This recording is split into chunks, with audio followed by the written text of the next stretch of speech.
नमस्कार मित्रों, आप सभी का फिर से एक बार हार्दिक स्वागत डिजिटल ज्ञान यूट्यूब चैनल पर। मित्रों, वैसे देखा जाए तो अधिकतर लोग ऐसे हैं जो भूत प्रेत पर बिल्कुल भी विश्वास नहीं करते, लेकिन भूत प्रेत किसी के ऊपर हावी होते हैं तो उसकी मानसिक और शारीरिक स्थिति बहुत ज्यादा खराब हो जाती है। लेकिन क्या कभी आपने सोचा है कि जब किसी के ऊपर भूत प्रेत का साया आ जाता है तो उन्हें कौन सी बीमारियों का सामना करना पड़ता है? अगर हाँ तो आप हमारे इस वीडियो में अंत तक जरूर बने रहिए। मित्रों, बता दे, जब कोई व्यक्ति बिना किसी कारण से बीमार रहने लगता है और चिकित्सा का सहारा लेने पर पता चलता कि उसे कोई भी बीमारी नहीं है, लेकिन फिर भी तबीयत ठीक होने का नाम ही ना ले, तो समझ जाइए कि उस व्यक्ति पर काले जादू का प्रभाव हो सकता है या कोई भूत प्रेत आत्मा उस पर हावी हो चुका है। लेकिन मित्रों, ऐसा कई बार होता है कि मानसिक उलझन और बीमारियों को लोग यह समझ लेते हैं कि कोई आत्मा या भूत प्रेत ने उन्हें वश में कर लिया है। कई बार लोग ऐसी बातें करना शुरू कर देते हैं जिसे बहुत खुद नहीं जानते। ऐसे बहुत से लोग होते हैं जिन्हें मानसिक बीमारी होती है। वह कई बार ऐसे काम करने लगते हैं जो दिखने में काफी अजीब लगने लगता है, क्योंकि वह अचानक से एक ऐसी मानसिक स्थिति में पहुंच जाते हैं जिसके बारे में उन्होंने कभी सोचा नहीं होता। इसके अलावा भूत बाधित व्यक्ति में यह कुछ बदलाव देखने को मिलते हैं। नंबर 1, स्वभाव में परिवर्तन।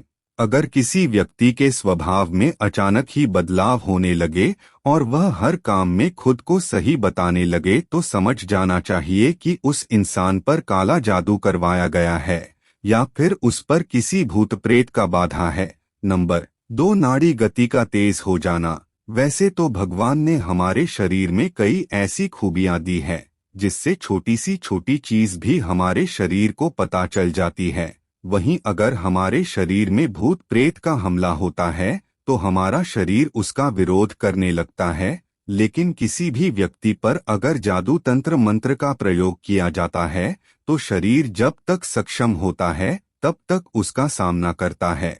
कहा जाता है कि इन बुरी शक्तियों का असर काफी तेज होता है। यही कारण है कि इससे हमारी नाड़ी की गति तेज हो जाती है।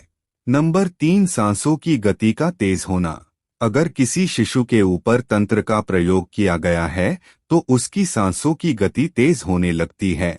आपने जरूर देखा होगा, जब कोई भूत प्रेत बाधा से बाधित रहता है तो उसके अंदर से डरावनी घरघराहट निकलने लगती है। यह भी एक संकेत माना जाता है। चलिए मित्रों, इसी के साथ जान लेते हैं भूत प्रेत से जुड़ी कुछ रहस्यमयी बातें। नंबर 1, आत्मा के 3 स्वरूप। आपकी जानकारी के लिए बता दें, आत्मा के 3 स्वरूप माने गए हैं: जीव आत्मा, प्रेत आत्मा और सूक्ष्म आत्मा। जीव आत्मा उसे कहते हैं जो हमारी भौतिक शरीर में वास करती है।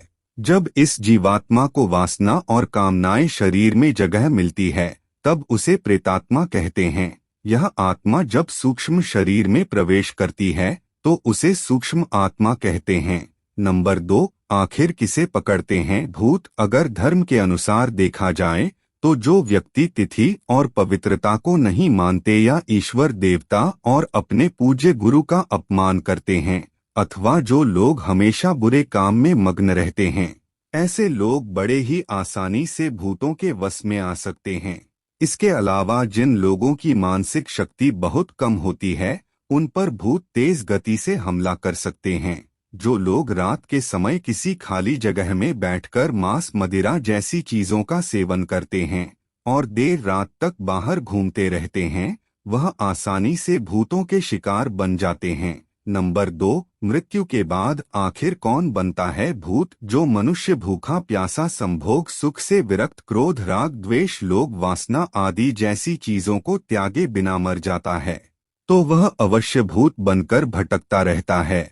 या फिर कोई दुर्घटना आत्महत्या से मरता है तो वह व्यक्ति भी भूत बनकर भटकता रहता है। ऐसे मनुष्य की आत्मा को तृपत शांति प्रदान करने के लिए श्राद्ध और तर्पण किया जाता है। जो लोग अपने स्वजनों और पितरों का श्राद्ध तर्पण नहीं करते वह उन तृपत आत्माओं द्वारा परेशान होते हैं। नंबर 4, कैसे जाने कि आपके ऊपर भूत का साया है? भूत प्रेत से पीड़ित इंसान पहचान उसके स्वभाव में दिखने वाले बदलाव से किया जा सकता है। वह व्यक्ति अलग अलग स्वभाव के अनुसार हरकतें या कार्य करने लगता है। जी हाँ मित्रों, अगर किसी व्यक्ति को भूत ने पकड़ लिया है तो वह अजीब क्रिया करने लगता है। जैसे गुस्सा आने पर वह किसी भी इंसान के साथ भिड़ जाता है, उसकी आंखें लाल हो जाती है और शरीर में हमेशा कपकपी बनी रहती है। वह हमेशा गंदा रहता है और उससे बदबू भी आती है। इसके अलावा जिस व्यक्ति को भूत पकड़ता है उसे हमेशा एकांत पसंद होता है, जिससे वह कमजोर होता जाता है। नंबर 5, भूतों से मुक्ति कैसे पाएं? मित्रों, वैसे तो हिंदू धर्म में भूतों से बचने के कई उपाय बताए गए हैं। पहला धार्मिक उपाय यह है कि गले में ओम या रुद्राक्ष का माला पहने, हमेशा पवन पुत्र हनुमान जी का स्मरण करें और मांस मदिरा जैसी चीजों का सेवन न करें। माथे पर चंदन का तिलक लगाएं, हाथ में मौली धागा जरूर बांध कर रखें। आप अपने पूजा घर में रात को सोने से पहले चांदी की कटोरी या थाल में पूजा स्थान पर लौंग और कपूर जला दें। इससे भूत प्रेत ना तो पास आते हैं और ना ही भूत प्रेत पकड़ते हैं। इसके अलावा माता कालिका के स्मरण करने से भी किसी भी प्रकार की भूत बाधा तुरंत हट जाती है। माता काली के कालिका पुराण में कई ऐसे मंत्रों का उल्लेख देखने को मिलता है जो भूतों से मुक्ति दिलाता है। अगर आप नदी, पुल या फिर सड़क पार करते हैं तो उस समय भगवान को याद जरूर करें और उनका नाम लेते रहे। साथ ही साथ जगह देखकर पेशाब करें और रात में सोने से पहले भूतों के बारे में बातें ना करें। तो मित्रों, आज आपने इस वीडियो के माध्यम से जाना कि जिस किसी व्यक्ति के ऊपर भूत प्रेत का बाधा होता है तो कौन कौन से लक्षण दिखाई देते हैं। तो मित्रों, आज की वीडियो में बस इतना ही। फिर मिलते हैं एक और नए एपिसोड के साथ। तब तक के लिए नमस्कार। जय श्री कृष्णा। ओम नमः शिवाय। राधे राधे।